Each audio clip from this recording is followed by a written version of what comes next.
Hey yo, boom guys, I'm back again with another banger. It's Mr. Zazu, Mr. Know Your Worth, guys. You have heard for yourself, guys. I'm cheating ukuthi theni. Ngiyabonga ngibuza ukuthi why do people cheat? Usho izinto eziningi yabo. Uthi abanye they cheat for various reasons yabo. Mhlawumbe omunye want to pay revenge. Why would you pay your revenge? Kumuntu ongakwenzanga lutho. Obvious lo muntu usuke ekhethile before. But guys, please try by all means to be transparent and loyal and make sure that you have a consistent communication with your partner, because if you don't communicate with your partner, someone else will do that. Someone else will do that on your behalf. Make sure that you pay attention to your partner every time you call your partner. Mom, just check your partner. Lapo, you can minimize the chances of cheating, guys.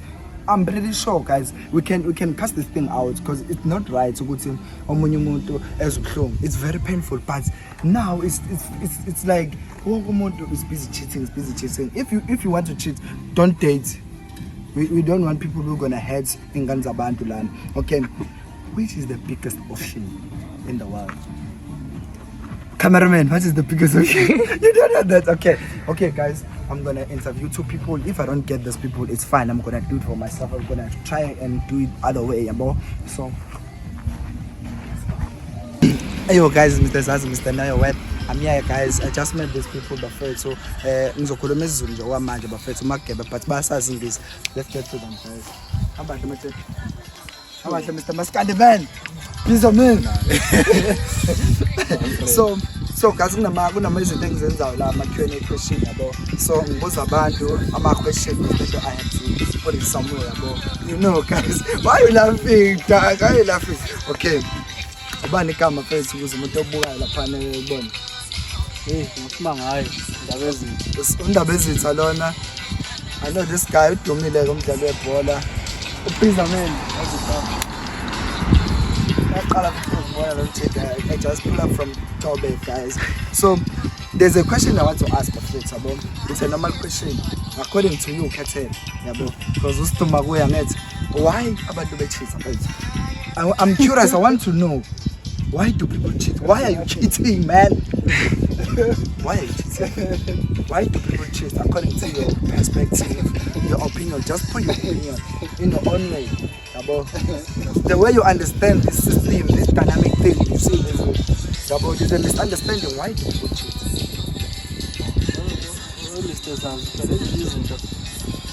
I think what is even another siyazi sonke ukuthi emhlabeni kuya ngokuthi hamba kuyashintsha. So bakushintsha izinto nengane inzalo yamanje generation esuke khona nesazoba khona kuzoba nenkinga ukuthi usawoti bamningi kakhulu nidlabaqanda kakhulu, so senudedela usawoti lo nje abantu bachitha. Mfethu kuyenzeka mfethu uthatha umuntu amthanda mfethu kodwa uthatha uzomchithela umthanda. Why is that? Noma yena kuchithela, why is that? Uthatha uyam-provide. There are people out there mfethu abaningi amathekeni or 3,000 a month, 1.5 a month, but still abekho satisfied. Why is that? Angithi phela ubeka kahle kwembo wakho ngede phela moya ubeka ukuthi wena kanjani uyamthanda. Kuyenzeka phela imali bakuneza imali umuntu ubungamthandi lokunika imali. Yes. Kodwa khona usawoti uyohleza unyukile udingi yakho. Kanti yini usawoti lo khuluma kahle lapho umuntu lapho akazi what is that? What is more salt? It's salt or it's research ngoba it's an overheating of blood or feelings. Uzwa ngoba lesingisi sibeka kahle. Oh okay, kusho nina nishiselwa kakhulu nidla amaqanda, that's why. So wena mhlambe ikhona mhlambe into ovo lakho ongalifaka mhlambe ukuze ulungise lento ebhedayo yini ongayisho kumuntu mhlambe ukuthi ungayenzi lento evezo ngamnikazi mhlambe umuntu ofuna ukuba serious nomuntu wakhe. Wena mina nje ngiyibona into esengalungiseka la izolonakala sawoti uphezulu sina siyidingela lento esiyidingayo kulona bye. Okay, according to you mhlambe I know there are people out there who are unemployed but they have a lot of depression yabo. Yiphi advice mhlambe noma umuntu ophuwa lapho mhlambe uthatha kasebenzi uyahlupheka, yiphi advice ongamnika yona ukuze abeleke ngoba siyakubona uhlezi right? Hayi phela into ebalulekile le ndoda ila iqala ekutheni thina imcondo yethu singayisebenzisi. Yes. Into ebalulekile ukusebenza komcondo, ngithanda ukusebenza umcondo ne yonke into isizohamba kahle ngoba indole le imali yonke into yabona into ekhona ophila phansi kwayo imali. So wena kumele ucabange ukuthi uzokwazi ukuthi uphila ngale ndlela ofisa ukuphila ngayo nakuba phela ungeke ukuthole manje lokho okufunayo kodwa nje kancane kancane kodwa uyabona mfethu untanga bakho they are getting things that they noma ngabe wanted. kunjalo phela asijala ngokufanayo okwakho kuyeza singenakho sisazoba nakho sasinakho Ish, asigcine kanjani damn that one is hits so hard my man yabo le nto mfethu uqinisile lokho ongenakho just appreciate what you have current as long as ulala udlile mfethu. Okay, what is the biggest mistake that you have ever done or maybe biggest regret that you have? Okay, biggest mistake, if you can reverse time you can try to maneuver that. What is that?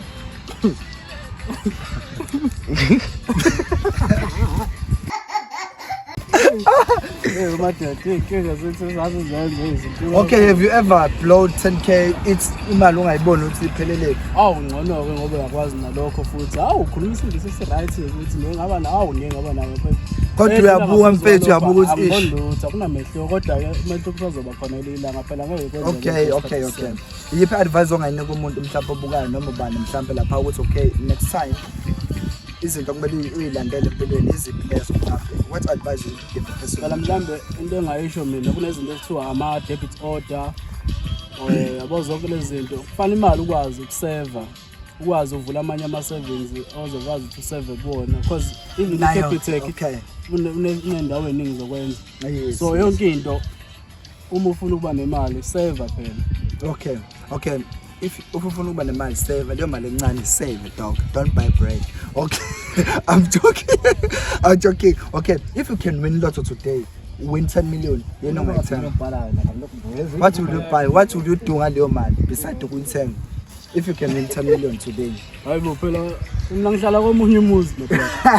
So umuzi ngamele ngusebenzise kahle. Ngakho umuzi lapha ukuthi umama wazi ukujabula nami ke ngijabule ngendlela yami kodwa konke lokho engifisa sengikwenzile. Kumnandi ukukhona bohlezi bukhona futhi but umuzi ngakho ngo1 million but enye imali izosala 9 million uzowenza. Mina kodwa umbuzo enguzwile oqala uthena ngayenzana okokuqala nje mangithola nje so bengiphendulele okokuqala. Okay I get you. Enye imali ungayenza mhlawumbe because phela ezinye izinto zemali zidinga mina so ngeke ngintshele nokonke ukuthi phela maybe there is someone who wawina mhlawumbe what is this Rafi yabo wathi 10 million akabananga ukuthi wayenza mhlawumbe manje akakwazi ukwazi product. What is the advantage and disadvantage of alcohol? Yabona nje njengoba mina ngingaphuzi mhlawumbe angeke ngisho nje advantage ngokubuka kwakho mhlawumbe uya observe mfethu ukuthi okay phela mhlawumbe ngingakuthi ukuncane because ndala ngiphuza utshwala futhi into izathi ngingaphuza ngisazi ukuthi angifundi ngendlela hayi ngoba ngiyabona ngicabanga into mangicabanga ngibona umuntu masadabethu nami kube nje nawe nje yabo njengalomfana lo ngangizwa kodwa yena nguwe ovela demand nawe yazazi. Okay, shout out dog. It's Mr. Zazi, Mr. Nayo White. Stay tuned guys. Bam. Yo, boom guys, I'm back again with another banger. It's Mr. Zazi, Mr. Nayo White, Mr. NAG, Mr. Everything guys. When I meet people guys, I make sure guys with abantu baba right. So I'm cheating the face. So there's something here I'm curious with the boy. So why do people cheat and face? Why abantu ba cheat sometimes? Why do people cheat? Why amantombazana cheat? Why amajita cheat? Ukubuza umbuzo wodwa ne. Yeah. Uno 100 rand ephaketheni ne. Already mse uno 200 ephaketheni. Yeah. Ubona u10 rand phansi ungawuyeka. Uno 200 ephaketheni ubona u10 rand phansi ungawuyeka. Ngiyeke first ngawuxosha. Uthatha lento yafana nentombi. Uthi unentombi ubona enye futhi uyithathe yabo. Kahle into engabe seblema la. Ngabe shothi mangahamba ngixosha ngicela kube namantombazana amaningi. Kuyafana ugcina usube namantombazana amaningi yabo but yonke lento imali yafana nemali yonke lento intombi yabo lento Why appreciate into enginayo? into nayo abantu abamnyama kahle wonke umuntu akaneli yabo especially thina nje indle emnyama yabo njengoba bengishilo nawe 200 ucishela 10 rand phansi awuye ngani because nemali yakho bamba indlela akekho umuntu ofebayo bafethe lifeini yabona kahle kahle nje lana emhlabeni kahle bashita intoho yabo siyafika siyahamba ma 22 basebenzisa Yeah, mawuthola ithuba lisebenzise, mawukuthi bamba inkunzi ibambe, mawukuthi feba, mawukuthi bulala. Hayi bo, no, don't say that, No, man. mina engikwazi lento yezula yikho. Okay. Manje. Which advice would you give umuntu obukayo laphana mfethu about life, yabo? Yiphi advice ongamnika yona? Melana nempilo. Umuntu ohuzulayo mfethu opushayo umuthi mfethu ukuthi keep hustling, man. Yiphi advice ongamnika yona mfethu umuntu okhathazekile, okhahlamezekile, oshayekile dog? Yiphi advice ongamnika? Engamtshela khona ukuthi umjide noma uthekeni akavuka ayithathe yabo la emhlabeni isile imali. Afunde ukuhlanisa phakathi kobisi namasi, afunde ukwazi ukuthi emhlabeni akekho okuthandayo sonke sile imali yabo. Yeah. Iyona advice ngimnika manje. Ukuthi imali uthola kanjani noma ushasha abantu bashaya. Lokho kumele ukwenze noma uzoba ne-income yabo. Nabafebayo ukuthi phaka kuleyo ndawo. Stop. I want to go. Okay, guys. Yo, this thing is crazy. This guy.